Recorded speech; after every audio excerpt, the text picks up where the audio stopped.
इस वीडियो में हम लोग ज्योमेट्रिक सीरीज़ की बात करेंगे, जिसे कि हम लोग जीपी सीरीज़ भी बोलते हैं। सो कन्वर्जेंस और divergence of geometric series. The geometric series A plus A R square and so on. इसके आगे टाइप्स दे रखे हैं कि कब कन्वर्ज करेगी। अगर मॉड आर, यहाँ पर अगर हम चेक करें, ए जो है वो फर्स्ट टर्म है और आर जो है वो क्या है, कॉमन रेशियो है ज्योमेट्रिक सीरीज़ की। सो अगर कॉमन रेशियो का मॉड लेस देन 1 है तो कन्वर्जेंट प्रूफ करना है हमें। अगर common ratio greater than equal to 1 है तो डाइवर्जेंट प्रूफ करना है। अगर हमारे पास कॉमन रेशियो इक्वल टू -1 है, that will be oscillating finitely, and if r is less than -1 then it will oscillate infinitely. तो हमने सारे पार्ट जो हैं वो यहाँ पर प्रूफ करने हैं। तो सबसे पहले हम लोग सीरीज़ की जो हमारे पास रिजल्ट है कन्वर्जेंस के अभी तक, कि अगर हम सीरीज़ के पार्शियल सम की बात करें, अगर सीरीज़ का पार्शियल सम कन्वर्जेंट है तो वो सीरीज़ जो होगी वो भी क्या होगी, कन्वर्जेंट होगी। मीन्स जो पार्शियल सम का बिहेवियर होगा वही सेम बिहेवियर हमारी सीरीज़ का होगा। तो हमने पार्शियल सम लिया, मीन्स सीरीज़ की एन टर्म्स का हमने एडिशन कंसीडर किया और हमने उसे एसएन से रिप्रेजेंट किया। अब ये ज्योमेट्रिक सीरीज़ है, ज्योमेट्रिक सीरीज़ जीपी सीरीज़ का हमारे पास रिजल्ट है फाइनाइट नंबर ऑफ टर्म्स में सम का फॉर्मूला होता है a 1 minus r raise to power n upon 1 minus r provided r is not equal to 1। तो हम पहले इसी फॉर्मूला पे काम करते हैं। हम ये वाला फॉर्मूला भी इसलिए ले रहे हैं क्योंकि हमने फर्स्ट पार्ट करना है जिसमें हमारी कॉमन रेशियो जो है उसका मॉड लेस देन 1 है, इसलिए मैंने इसे 1 में से माइनस किया। नेक्स्ट जब हम करेंगे ग्रेटर देन 1 के लिए तो हम रिवर्स कर देंगे, r raise to power n -1 कर देंगे इस फॉर्मूला में और डिवीजन में आर -1 कर देंगे। तो अभी फर्स्ट केस हम करते हैं। अगर जो मॉड आर है दैट इज़ लेस देन 1, तो मॉड आर अगर लेस देन 1 है, जैसे अगर हम बात करें कि हम -1 से 1 के बीच में हम कोई नंबर लें, सपोज़ हम लोगों ने नंबर लिया 0.1, हम इसका स्क्वायर करेंगे। वैसे तो हम कहते हैं कि किसी नंबर का स्क्वायर करने पे नंबर बड़ा हो जाता है, बट हम -1 से 1 के बीच में अगर कोई हम नंबर पिक करते हैं तो स्क्वायर करने पे नंबर और छोटा हो जाता है। जैसे कि मैंने भी एग्जांपल लिया, 0.1 का स्क्वायर करेंगे तो 0.01 हो जाएगा, उसके बाद फिर स्क्वायर करेंगे 0.001 हो जाएगा।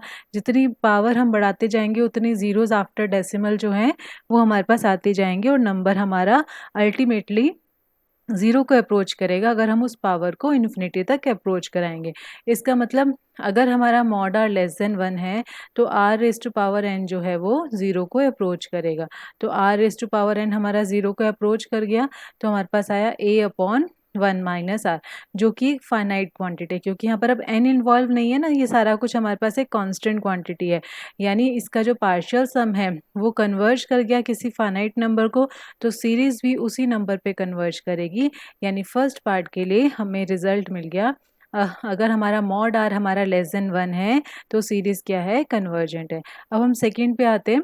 अगर हमारे पास जो हमारे पास कॉमन रेशियो है दैट इज़ ग्रेटर देन 1, अगर हमारा आर जो है वो 1 से ग्रेटर है तो इस केस में क्या होगा।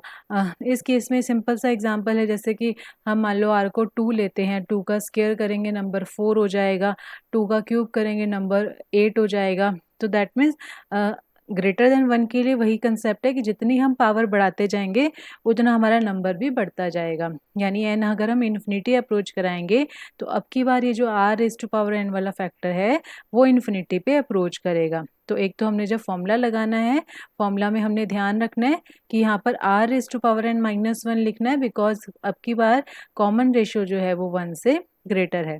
तो इस केस में हमारे पास R raise to power n infinity जब हम अप्रोच कराएंगे यानी फाइनल जो लिमिट है वो क्या आ जाएगी, इन्फिनिटी। मतलब इस केस में सीरीज़ क्या होगी हमारी, डाइवर्जेंट होगी।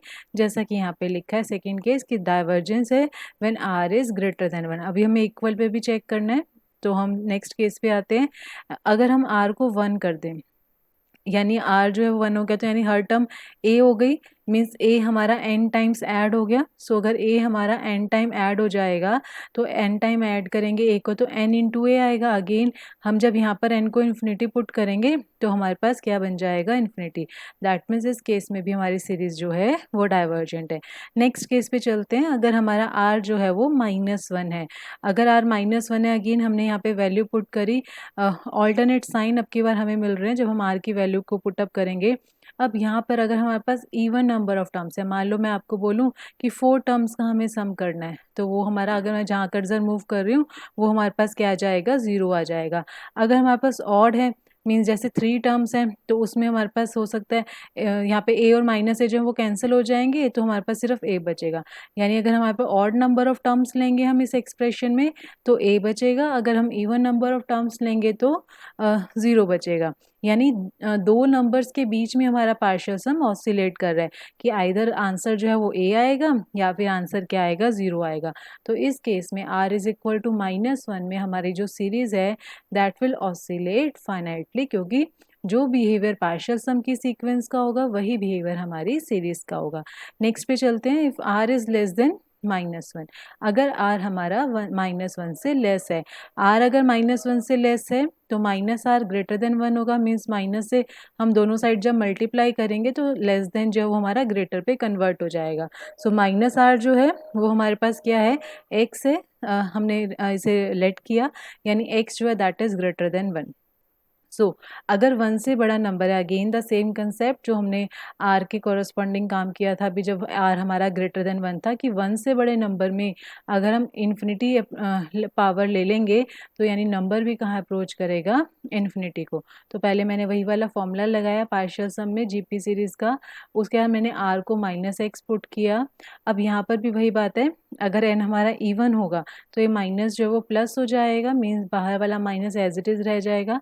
अगर ये n ऑड है तो यहाँ पे ब्रैकेट में भी एक माइनस होगा और बाहर भी एक माइनस है, तो 1 प्लस हो जाएगा। सो अब की बार अगर हम n को इन्फिनिटी पुट कर रहे हैं, ये टर्म हमारे पास इन्फिनिटी आएगी और नीचे क्या साथ में क्या लिखा हुआ है, माइनस लिखा हुआ है, यानी माइनस इन्फिनिटी। एंड जो ये दूसरे वाला टर्म है, अगर हम यहाँ पर n को इन्फिनिटी अप्रोच कराएंगे, बाहर प्लस साइन है तो इन्फिनिटी, दैट मीन्स इस केस में हमारा जो पार्शियल सम की सीक्वेंस है that will oscillate infinitely. Oscillating क्यों, क्योंकि माइनस इन्फिनिटी भी वैल्यू आ रही है और इन्फिनिटी भी आ रही है, एंड इसीलिए जो कि हमारी सीक्वेंस और पार्शियल सम जो है अगर वो इनफाइनाइटली ऑसिलेट कर रही है तो जो सीरीज है वो भी क्या करेगी, ऑसिलेट करेगी इनफाइनाइटली। सो इसके बाद हमारे पास कुछ और रिजल्ट्स हैं, series of positive term. Positive term, positive का मीनिंग है कि इसमें ज़ीरो भी इंक्लूड नहीं है, मीन्स जब भी हमें पॉजिटिव वर्ड कहीं दिख रहा है इसका मतलब ए एन जो है that is greater than zero. So a n greater than zero के लिए हमने काम करना है सीरीज ऑफ पॉजिटिव टर्म्स के लिए। तो यहाँ पे बोला जा रहा है कि पॉजिटिव टर्म की सीरीज या तो कन्वर्जेंट होगी या डाइवर्जेंट होगी, मीन्स वो ऑसिलेट नहीं करेगी। तो हमने सीरीज ऑफ पॉजिटिव टर्म ली, हमने उसका पार्शियल सम रिप्रेजेंट किया, दो कॉन्जिक्यूटिव पार्शियल सम लिए, मीन्स जैसे मान लो मैंने S7 ले लिया और S8 ले लिया, जैसे यहाँ पे इन्होंने लिया एक Sn ले लिया और एक Sn-1 ले लिया।